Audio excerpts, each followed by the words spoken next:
Conquering the urban-rural divide. That's just one of the subjects up for grabs at a conference looking at challenges and opportunities in rural communities. Northern BC is the ideal location for the international conference as it's in the heart of an economic whirlwind.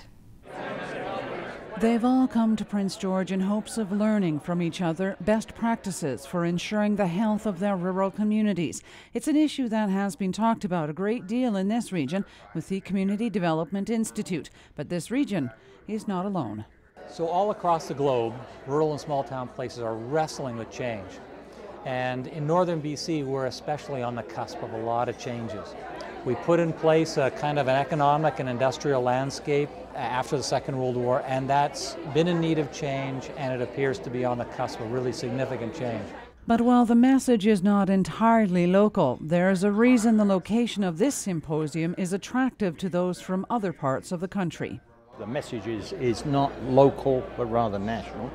But the message is essentially the same or equally relevant, and that is that what we need to do is a great deal more work to understand this issue, which is simply a growing issue. And it's particularly growing in this part of the country. The Mount Milligan copper gold mine northwest of Mackenzie is a classic example of a driver for change. Mackenzie was in dire straits with mill closures not that long ago. But the new mine means that community is tackling a different issue, economic explosion.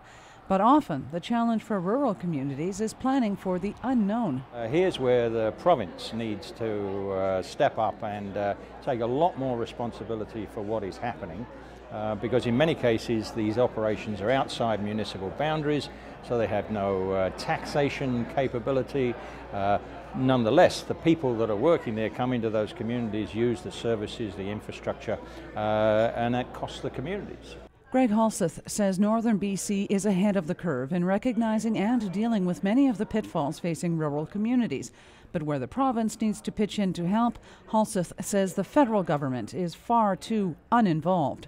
Not all countries have the sort of confederation and federal-provincial structure that we have. They have more of a direct state and local situation, so that's different.